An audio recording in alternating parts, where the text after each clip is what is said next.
ukiona interview yake anahamasisha watu watafute hela kwa nguvu.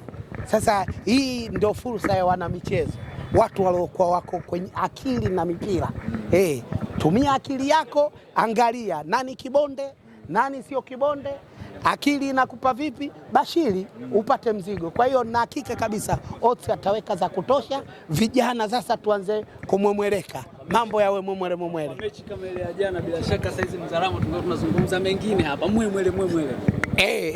Ya jana unajua kwenye kubeti ilikuwa dakika 90. Alafu jana ulikuwa ukiona wengi, hata ukimwangalia nani yule msemaji wa zamani wa kwetu na wakwao alisema hii inakwenda draw. Alafu na wengi walisema inakwenda hivi. Maana wenzetu kupitia Godi Yanga walikuwa wanasema hawakujua, hawakutambulishwa kwamba ule mpira utaongezwa dakika 30. Kwa hiyo wamestukizwa pale. Wamesema hiyo baada ya kukosa tena wanashindwa kusoma kanuni za mashindano. Ukiwakumbusha nyuma walichukua na Azam, si ziliongezwa dakika au mimi nimesahau? Pale Pemba ile ilikuwa mapinduzi. Ile ilikuwa lakini ziliongezwa dakika. Sasa unajua mashindano kama hayo ikifikia hatua hiyo, lakini kule wakasema hakuna. Kwa hiyo ina maana jana ukiangalia Simba ilikuwa iko chini kimchezo, lakini tulikuwa tunacheza kwa akili. Kocha ulimuona kabisa Elia Mpanzu alikuwa anawachukua kila dakika, lakini akasema subiri hapa nje, akamuingiza Ino Luemba, fundi wa mpira. Huko yupo. Ukaona vile sasa anaondoka, ambayo nyuma yake alikuwa Neo Maema. Ilikuwa balaa zito. Sasa ina maana ile kwenye dakika ya 80 ile nadhani 79. Sasa ina maana wale alikuja mwanzo kuna nini. Sasa kule unaweza ukashangaa wakaamka wakaanza.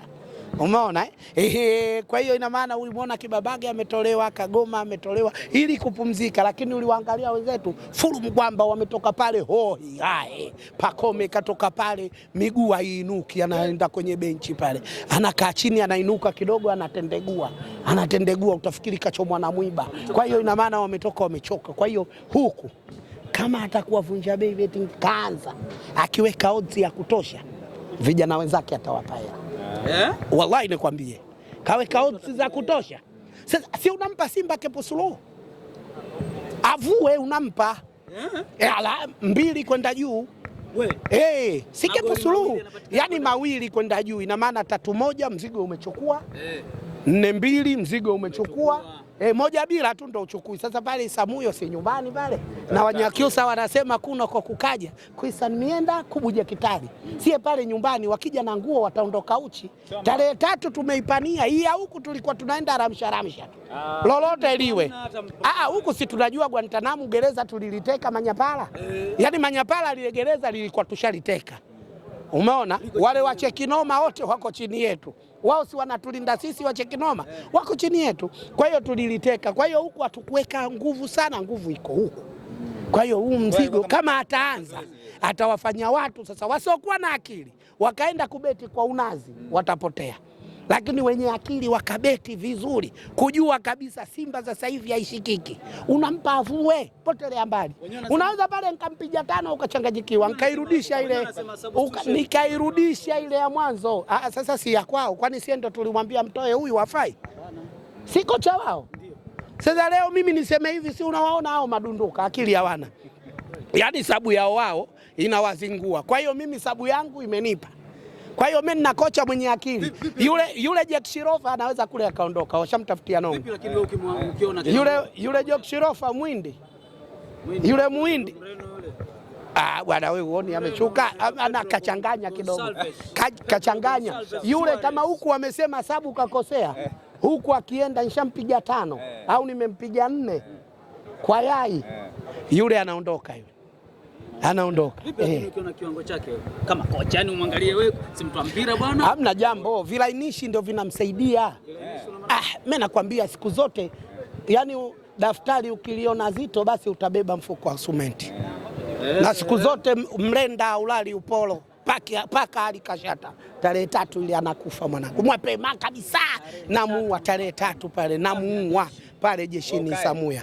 Alafu pale ujue upitie geti lingine pale, unapita pale na kukaa kusema wakalinde waluke ukuta watoboe vitobo vyumbani kwetu hakuna. Si umeona hata kule walifanya unyunyu wale, sisi tukaenda kule. Au hamkuona nyie, hamkuepo nyie? Mlifikia nyie watu wa habari? Yaani tunachojua Simba waliingia chumba si kama kawaida yao kwenye vile vitobo wameenda kuvifukua vile vitobo nyingi. Hata mechi ya kwanza simlikataa, baadaye wenye uwanja wakasema vitobo vile. Ewa, nilitoa ufafanuzi mimi, sijui kama ulisikika, leo usikike. Mimi professional wa kufunga CCTV kamera na nyie mnajua. Chumba kile zitakuwa na kamera 7 na kamera inakaa hapa katikati. Kamera si zinakaa pembeni kule, iwe ndo hata hapa. Hapa mtu kasema hivi kamera iko nyuma, kuna kitobo hapa, kuna kitobo hapa. Kamera gani inakaa hapa? Inamuona nani? Akili ya kuambiwa changanya na yako kaka. Utavaba akili ya kuambiwa changanya na yako. Usiwasikilize wewe, usiwaamini kwa haiwezekani. Kila mtu anamcomplain yeye, kila mtu anamlalamika yeye, kila mtu anamlalamika yeye. Na ukikuta mtu aliyokuwa hataki anapambana, hakuna. Simlimsikia yule nani yule mwanajeshi yule wa prison anaitwa nani? Hebu niambie jina lake. Asukile. Si ulimsikia akasema ile walikuwa wanataka kuleta gani? Wamekosa wapi? Simu zimepigwa sasa mpaka ushahidi si wanakuwa wengine wanaambiwa usije ukasema kausha usiseme utazalilisha hii timu ya wananchi hii. Kwani yani wewe unakuwa mjinga hata wewe unataka kutekwa? Haiwezekani bwana. Niambie. Wameanza kampeni wanalalamika, wanasema Chama yule anawezaje kusustain dakika 120 kama kuna vitu anatumia. Mashabiki wa Yanga pia wameanza kulalamika kama atakuwa apimwe. Unajua kwanza jana sio wote Chama anarudi kwenye ubora wake. Chama nyota yake iko Simba. Chama kafanya makubwa Simba kuliko timu yoyote. Chama kwenye Simba atafanya kila lisilowezekana. Hata Mpenja alisema kila lisilowezekana atafanya. Wewe jana unaona dakika ya mwisho kabisa ile umemuona naye mwenyewe aliojiwa, mlimsikia, kama angalia kampima akili yake pale, yuko sehemu ya utukufu. Kwenye sehemu ya utukufu ujue unaheshimiwa. Akatisha kama vile akaupiga kisigino anaenda huku. Alikuwa anakumbuka kama ile mechi ya nani wale Nkana bwana, si ndio alipiga kwa kisigino akaileta huku. Yule jamaa akaenda kutegua ngao. Au uzuri wake wale mimi nakwambia kama muamuzi ananyooka. Kama yule wajana alikuwa anaficha kadi. Lakini kama ile kadi alikuwa anaziweka, Damalo alikuwa zamani kipindi cha kwanza tu anaenda vyumbani kupumzika. Ready. Alikuwa anavamia kila wakati alikuwa anavamia. Au mlikuwa mmuoni? Si alikuwa anakatakata.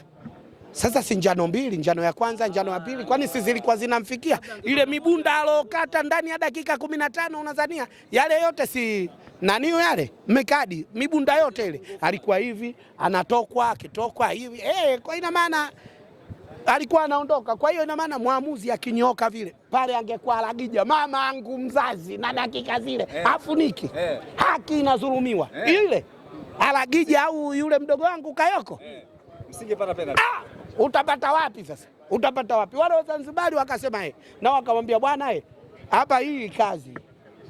Ukiharibu dabi, ukiharibu tunao sisi marefa.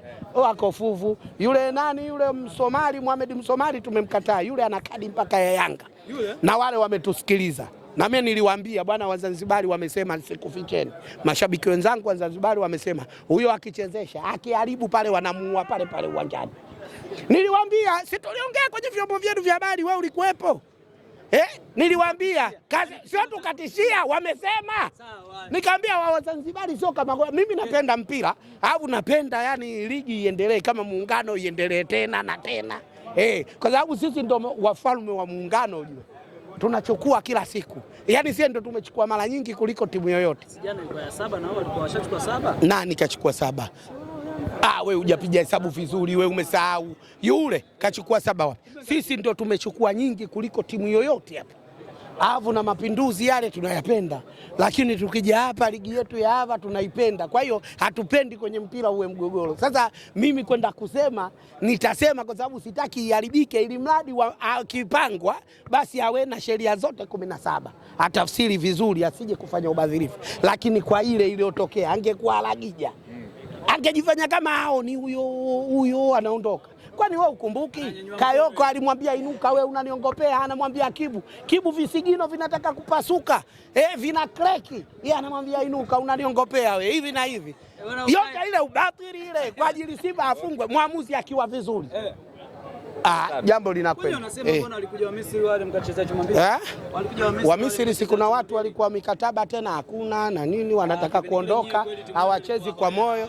Sio hoe hahe. Kuna wengine walikuwa sie tunataka kuimarisha timu, wanatakiwa tena waondoke, tumetoka kwenye kimataifa na nini, umeelewa?